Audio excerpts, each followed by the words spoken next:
Good morning दोस्तों। आपका दोस्त नरेंद्र सिंह राठी फ्रॉम मौज, mature attitude and unconditionally jovial. जैसा कि हम पहले भी बात कर रहे थे, मेरा ये चैनल आप लोगों को एक मैच्योर एटीट्यूड के साथ और सदा खुश रहते हुए ज़िंदगी कैसे जी जाती है उसके संदर्भ में, ज़िंदगी में मेरी सीखी गई चीज़ों के बारे में, जो मैंने ज़िंदगी में अपना अनुभव लिया है, उसको शेयर करने के बारे में ये चैनल मैंने बनाया है।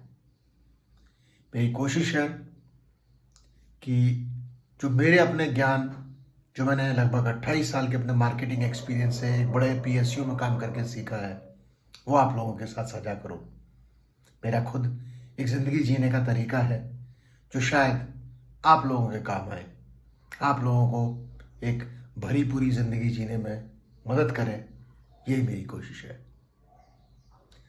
ये जो चैनल रहेगा, इसके अंदर मैं बहुत ही आसान तरीके से ज़िंदगी के अपने अनुभवों को साझा कर के आप लोगों को नई बातें बताने की कोशिश करूँगा, जो मुझे उम्मीद है आपको प्रेरणादायक भी लगेंगी और ज़िंदगी में आगे बढ़ने के लिए आपको प्रोत्साहित भी करेंगी। चलिए, सबसे पहले मैं बताना चाहता हूँ कि ज़िंदगी जीने के लिए क्या सबसे ज़रूरी इंग्रेडिएंट होता है, सबसे ज़्यादा ज़रूरी चीज़ें क्या होती हैं। मुझे लगता है अपनी खुद की खुशी। अब इस खुशी से मतलब ये नहीं है कि आप सेल्फिश हो जाए।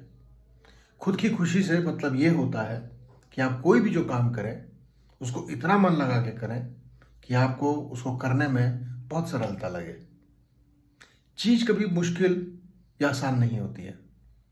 आपका उसमें कितना इंटरेस्ट है, आप कितना मन लगा के वो करना चाहते हो, इसी पर निर्धारित करता है, इसी चीज़ पर डिपेंड करता है कि आपको काम आसान लगेगा या मुश्किल लगेगा।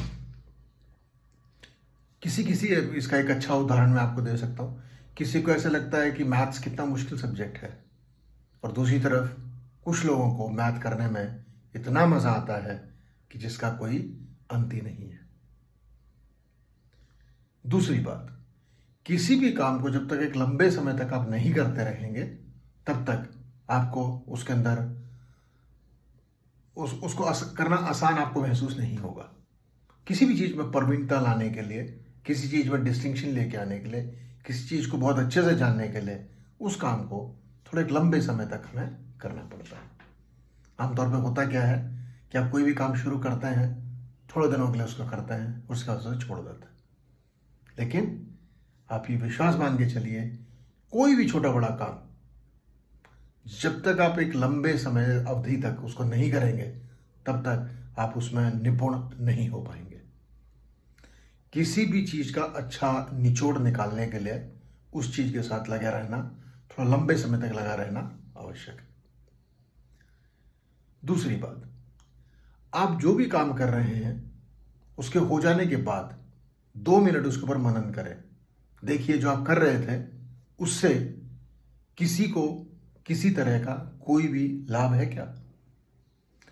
बिना लाभ के, बिना जरूरत के किए गए काम सही मायने में काम होते ही नहीं है। वो तो अपने समय की बर्बादी ही होती है। उसका एक उदाहरण मैं आपको दे सकता हूं कि आजकल बहुत सारे लोग जो इंटरनेट पे सिर्फ रील स्क्रॉल करके अपना समय लगा रहे हैं। 3-4 घंटे लगा देने के बाद उन्हें महसूस होता है कि उन्होंने बहुत सारा समय खराब किया। एक चैलेंज मैं आपको देता हूँ, मैंने अपने लिए लिया, मैं कर रहा हूँ। क्या आप ऐसा कर सकते हैं कि लगातार 2 महीने या 3 महीने या 4 महीने के लिए, चलिए शुरुआत हम 1 हफ्ते से करते हैं, क्या अब एक रोज एक नई बुक पढ़ सकते हैं? उसकी समरी से ही कहीं से उसके बारे में जानकारी निकालने की कोशिश करें। आपको जान के आश्चर्य होगा कि ये करते करते आपको थोड़े दिनों में महसूस होगा कि आपकी पर्सनैलिटी, आपका व्यक्तित्व ही बदल गया है। बड़े बड़े समझदार लोगों ने सालों लगाकर अपने अनुभव किसी एक किताब में साझा किए होते हैं, और आप उस अनुभव को यदि किताब पढ़ लेते हैं, उसको आत्मसात कर लेते हैं, तो उनके दिए गए इतने बड़े लंबे चौड़े अपने ज़िंदगी में सीखे गए ज्ञान को आप तुरंत प्राप्त कर लेते हैं। Isn't it powerful? मौज का ये जो कॉन्सेप्ट मैं आपके बारे में बात किया हूँ, mature attitude and unconditionally jovial, इसके ऊपर मैं स्पेसिफिक टॉपिक्स के साथ आपके साथ रूबरू होता रहूँगा। आपको किसी खास टॉपिक के ऊपर बात करने की इच्छा हो तो इस वीडियो के कमेंट्स में ज़रूर बताइएगा। मैं आपको विश्वास दिलाता हूँ कि ये मेरा एक लाइफ में पर्पज़ है कि मैं ज़्यादा से ज़्यादा लोगों को अपने अनुभव साझा करके उनकी ज़िंदगी में कुछ भी एक अच्छा बदलाव लेके आ पाऊँ। तो यही मेरा ध्येय है वीडियो बनाने का। उम्मीद है आपको पसंद आया होगा और मैं आपको विश्वास दिलाता हूँ कि आपको लंबे समय तक मैं अपने द्वारा अर्जित ज्ञान, अपने द्वारा अर्जित अनुभवों का आप लोगों के साथ साझा करता रहूँगा और उम्मीद है कि हम इससे मैं खुशी प्राप्त कर पाऊँगा और आप लोग शायद कुछ ऐसी चीज़ प्राप्त कर पाएंगे जिसके लिए आप मेरे को, ईश्वर को धन्यवाद देंगे। बहुत बहुत धन्यवाद।